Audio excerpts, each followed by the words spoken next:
Assalamualaikum warahmatullahi wabarakatuh. Jumpa kembali lagi dengan saya Udin dalam channel Kim UD. Asiknya belajar kimia. Materi hari ini adalah soal prediksi UTBK Kimia Part 2, lanjutan dari video sebelumnya yaitu prediksi UTBK Kimia Part 1. Oke, semakin sering belajar soal-soal UTBK maka semakin paham tentang cara mengerjakan dan cara cepatnya supaya nanti waktunya lebih singkat. Karena di soal-soal UTBK itu membutuhkan waktu yang relatif sedikit untuk mengerjakan, untuk mendapatkan hasil yang sangat maksimal. Oke, sebelum saya bahas seperti biasa jangan lupa like, subscribe, dan komentarnya. Juga lonceng ditekan supaya tidak ketinggalan video terbaru dari Kim UD. Oke, kita mulai. Ini ada soal nomor lanjutannya. Kemarin kan sampai 34, sekarang kita lanjutkan ke 35, 36, 37. Ini adalah soal konsep yang wajib dikuasai. Soal nomor 35. Berikut adalah grafik volume terhadap suhu. Ada grafik volume terhadap suhu dari 1 mol gas yang diukur pada berbagai tekanan. Hubungan yang benar adalah, cara cepatnya, triknya, kita harus mengukur pada suhu yang sama. Saya kasih titik sini. Pada suhu yang sama. Kita buatkan berarti ke atas gini. Seperti ini. Oke. Kita potongkan. Dari sini maka kelihatan ini ada P1 berarti ini V1, ini V2, V3, ini V4. Oke. Maka kesimpulannya di sini kalau kita cek, ya ternyata V1 itu lebih besar daripada V2, lebih besar dari V3, lebih besar dari V4 volumenya ya. Oke. Masih ingatkah teman-teman yaitu tekanan pada hukum Gay-Lussac yaitu PV nRT. Kalau kita pakai rumus P sama dengan berarti N RT dibagi V. Dari sini kelihatan P dan V itu berbanding apa? Berbanding terbalik. Berbanding terbalik. Jadi kalau V-nya besar maka P-nya kecil. Kalau P-nya besar maka V-nya kecil.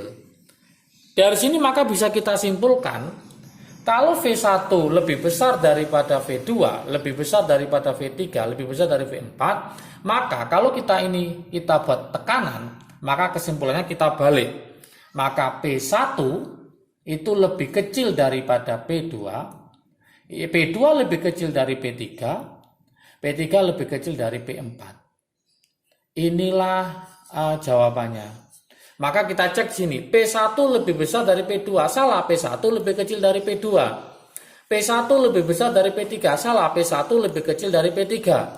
P4 lebih kecil dari P2, P4 harusnya lebih besar daripada P2.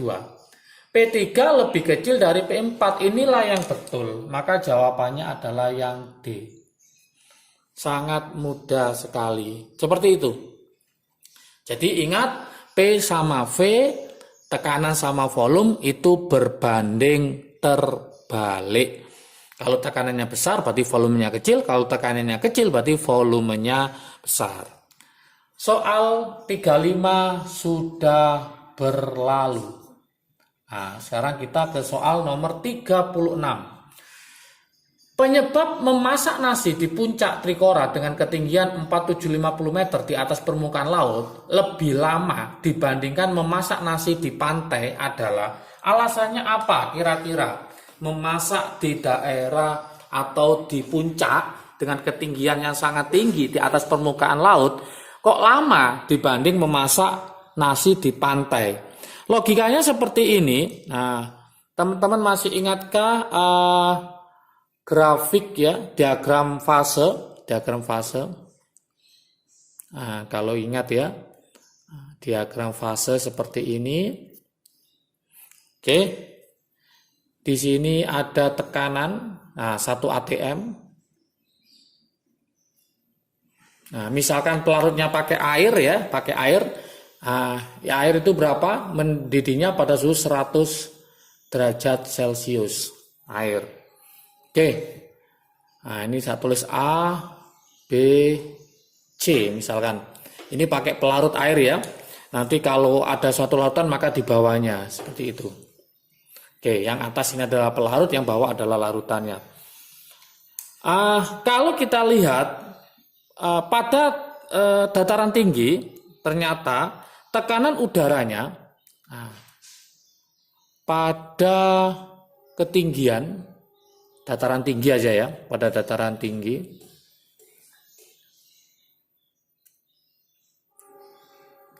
ternyata tekanan udaranya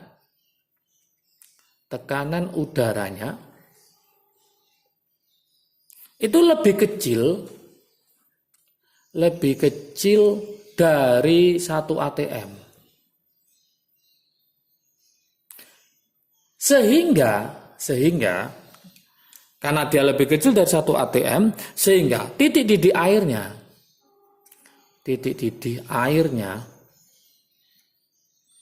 di puncak lebih rendah. Ya. Titik didihnya di puncak nanti lebih rendah. Oke, di puncak, bentar ya, lebih rendah. Dari berapa? Dari 100 derajat Celcius. Karena dia di bawah 1 atm. 1 atm 100 derajat Celcius. Karena dia di bawah 1 atm, maka dia lebih rendah dari 100 derajat Celcius. Sehingga nanti memasak pada suhu di bawah 100 derajat Celcius membutuhkan waktu yang lebih lama dibanding dengan 100 derajat Celcius. Maka alasan yang tepat di sini, kenapa kok dia lama memasaknya, ya, lama dibandingkan memasak di pantai, yaitu adalah yang tekanan udara ini. Tekanan udara di puncak Tikora lebih rendah dibandingkan di pantai. Karena lebih rendah itu, maka titik airnya di bawah 100 derajat Celcius. Dengan di bawah 100 derajat Celcius, maka memasaknya lebih lama. Oke, soal nomor 36 sudah selesai. Kita ke soal nomor 37. Oke. Soal nomor 37, persamaan kimia H2 ditambah I2 menjadi 2HI memiliki persamaan laju. Sudah ada persamaannya, maka kita tidak mencari ordernya. Berarti ini anggapan ini adalah ordernya 1, ini juga ordernya 1. Jika konsentrasi awal reaksi H2 dan I2 masing-masing adalah 2M dan 1,5M, dan laju awalnya adalah 4M per sekon, maka laju reaksi ketika 50% H2 bereaksi adalah berapa? Yang ditanyakan seperti itu. Berarti langkah pertama teman-teman harus membuat reaksinya.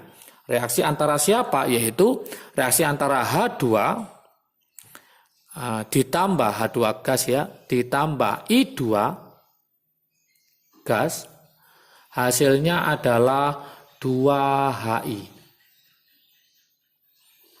gas. Kemudian kita pakai mula-mula reaksi sisa. Oke, mula-mulanya berapa? Mula-mulanya adalah di situ 2. H2 adalah 2M dan I2 adalah 1,5M. Oke. Ketika 50% H2 bereaksi, yang dipakai adalah 50% H2 bereaksi. Awalnya berapa? Awalnya adalah 2M. Karena yang bereaksi hanya 50%, maka yang bereaksi adalah berapa? Yaitu 1M. Kalau ini 1, perbandingan koefisien menunjukkan perbandingan mol. Berarti ini 1, ini juga 1, yang ini adalah 2. Maka ini ketemu 1, yang ini ketemu 0,5, yang ini ketemu 2. Oke, berarti nanti yang kita pakai adalah yang ini. Ini sebagai mula-mula, ini hasil setelah 50% yang bereaksi. Tinggal kita bandingkan saja, berarti nanti V mula-mula, V awal, V1 ya, sama V akhir, anggapan ini V2, itu sama dengan K kali H2 kali I2 sama ya, per K kali H2 kali I2. Nah, yang ini miliknya yang pertama, satu, ini miliknya yang kedua. Oke, lanjut, tinggal kita masukkan V1, V awalnya berapa? 4. Yang ditanyakan X-nya ini kita coret. H2 awalnya berapa? 2. Yang awal untuk I2 berapa? 1,5. Yang akhirnya berapa? 1. Yang ini berapa? 0,5. Udah tinggal ngitung secara matematik aja. Berarti nanti hasilnya adalah ini 4 per X sama dengan 1,5 dibagi 0,5 ketemu 3. 3 kali 2 berarti ketemu 6. Oke, berarti X sama dengan 4 per 6. 4 per 6 atau 2 per 3 ketemu 0,67 ya. Oke, berarti nanti ketemunya adalah, saya tulis di sini ya, 0,67. 0,67. Oke, jadi hasilnya adalah 0,7. Kita cari di sini 0,7, maka jawabannya adalah yang B. Oke, sangat mudah sekali ya. Jadi teman-teman harus paham bahwa ada yang mula-mula, terus pada waktu 50% bereaksi, kita cari nanti hasilnya berapa, kita bandingkan dengan mula-mula, itulah laju reaksi ketika 50% bereaksi. Oke, semoga paham semua. Jangan lupa kalau video ini bermanfaat bagi kalian, silahkan di-share ke teman kalian supaya manfaatnya semakin banyak lagi. Jangan lupa like, subscribe, dan komentarnya. Juga lonceng ditekan supaya tidak ketinggalan video terbaru dari Kim UD. Oke, jangan lupa lanjutannya adalah soal prediksi UTBK Kimia Part 3. Tonton terus channel Kim UD. Semoga semakin paham, semakin bisa kimia, semakin suka kimia. Salam sukses dari Kim UD. Asiknya belajar kimia. Assalamualaikum warahmatullahi wabarakatuh.